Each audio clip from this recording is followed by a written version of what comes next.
সিকান্দার রাজা একজন ক্রিকেটার হওয়া সত্ত্বেও তার দুই দিক থেকে দুইটা বোতল নিয়েছে। একটাকে ক্যামেরার লেন্স থেকে সরিয়ে দিয়েছে, আরেকটাকে হাত দিয়ে ধরে তিনি নিচে নামিয়ে দিয়েছে। বাস। নায়ক সিকান্দার রাজা সিরিজটি নিয়ে কথা বলার আগে টেবিল থেকে কোমল পানি ও কোকা-কোলার বোতল সরিয়ে দেন। একটা দৃশ্য দেখে আমার মন থেকে ধন্যবাদ জানাতে মনে চেয়েছে। প্রতিবাদ তো এমন হওয়া দরকার। আমি দেখেছি সিকান্দার রাজা একজন ক্রিকেটার হওয়া সত্ত্বেও আমি কখনো ক্রিকেটারদেরকে নিয়ে কোনো কথা বলি না। একজন ক্রিকেটার হওয়া সত্ত্বেও সে তার জায়গা থেকে যে প্রতিবাদ করেছে আমি আপনি করতে পারিনি। সিকান্দার রাজা কোকা-কোলা ব্র্যান্ডিং হিসেবে, তারা যেহেতু স্পন্সর করেছে তাদের ব্র্যান্ডিং হিসাবে দুইটা কোকা-কোলার বোতল থাকে। সে বক্তব্য দিতে গিয়ে চিন্তা করেন, সে বক্তব্য দিতে গিয়ে একজন মুসলমানের রক্ত যেন তার চোখ দিয়ে দেখতেছে, ফিলিস্তিনের মানুষের কান্না যেন তার চোখে পড়ছে। এই ৩৫,০০০-এর উপরে মানুষ শহীদ হয়ে গিয়েছে, তাদের দৃশ্যগুলো যেন তার চোখে ভাসতেছে। প্রতিবাদের কণ্ঠস্বর অনেক সময় বক্তব্য দিয়ে বোঝানো যায় না, ছোট্ট একটা কাজের মধ্য দিয়ে। সিকান্দার রাজা তার দুই দিক থেকে দুইটা বোতল নিয়েছে, একটাকে ক্যামেরার লেন্স থেকে সরিয়ে দিয়েছে, আরেকটাকে হাত দিয়ে ধরে তিনি নিচে নামিয়ে দিয়েছে। বাস। যেই প্রতিবাদ সে করেছে আমি অন্তত গর্ব করে বুক ফুলিয়ে বলতে পারি তার এই কাজটি সত্যি প্রতিবাদ আমরা করতে পারিনি। সে যে প্রতিবাদ করেছে, আমাদের দেশের অনেক নিউজ এটাকে কাভারেজ দিয়েছে ঠিকই, কিন্তু তারা কোমল পানীয় বলেছে, কোকা-কোলা এটা নামটা উচ্চারণ করতে পারে না। বারবার তারা বলেছে ইহুদিদের কোমল পানীয় হওয়াতে এটাকে বর্জন করেছে। কোকা-কোলা এটা নাম পর্যন্ত মানুষ অনেক সময় মুখে নিতে পারে না।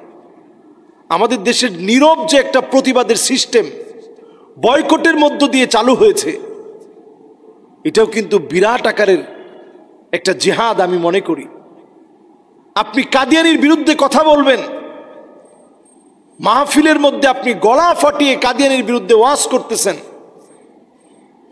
কিন্তু ঠিকই আপনার টেবিলের ভিতরে একটা বোতল দেওয়া, প্রাণের একটা বোতল, আপনি কাদিয়ানির বিরুদ্ধে, কাদিয়ানিদেরকে অমুসলিম দাবি এর সত্যতার পক্ষে জোরালো আপনি বক্তব্য দিলেন, কিন্তু আপনি এই প্রতিবাদটুকুন সিকান্দার রাজা থেকে শিখেন।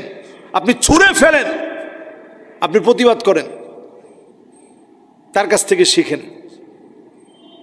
আমি আপনি যারা বুক ফুলিয়ে এখনো ইসরায়েলি পণ্য কিনি, এখনো বয়কট করিনি, কেমন মুসলমান আমি হয়েছে চিন্তা করেন। অথচ তাদেরকে যে ব্র্যান্ডিংটা করা হয়, যে স্পন্সর করা হয়, এটা হাজার হাজার না, লক্ষ লক্ষ না, এটা কোটি কোটি টাকা। এই টাকার দিকে সে তাকায় নাই, জীবনের ক্যারিয়ারের দিকে সে ফোকাস করে নাই।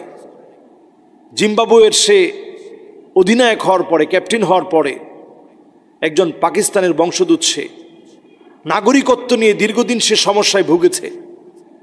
এরপরেও কোনো কিছু না ভেবে তার ভিতরে ইসলাম এবং মুসলমানিত্ব, ফিলিস্তিনের মাজলুমদের মোহাব্বত যখন জাগ্রত হয়েছে, আর কিচ্ছু ভাবা দরকার নেই, সে সরিয়ে দিয়েছে।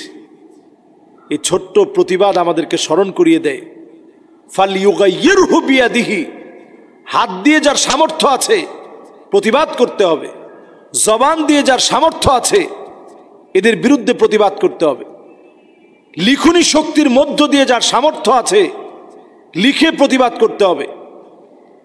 যদি কোনোটাই না পারেন, অন্তর দিয়ে ঘৃণা করেন।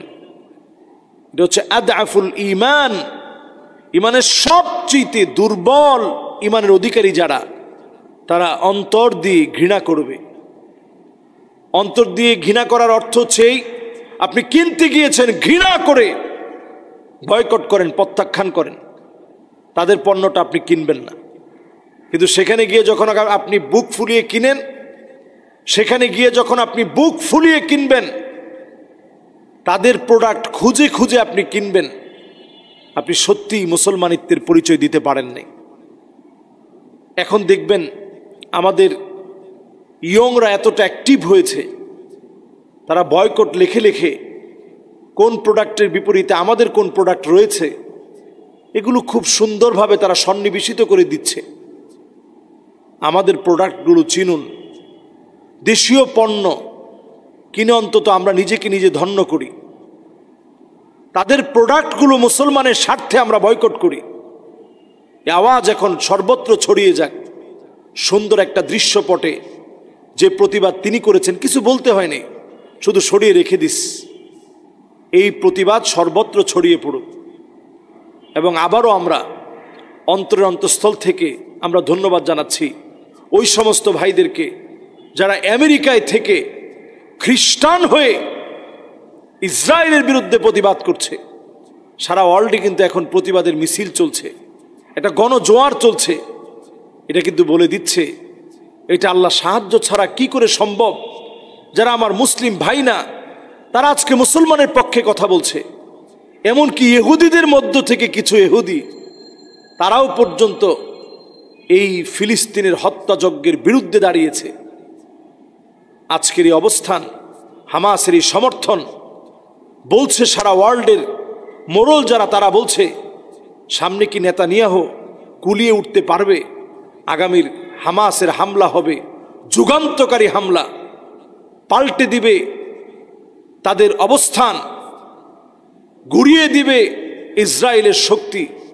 নবী করিম সাল্লাল্লাহু আলাইহি ওয়াসাল্লামের এই হাদিস সত্য হবে, সুম্মা ফাতহু বাইতুল মুকাদ্দাস, বিজয় হবে মসজিদুল আকসার।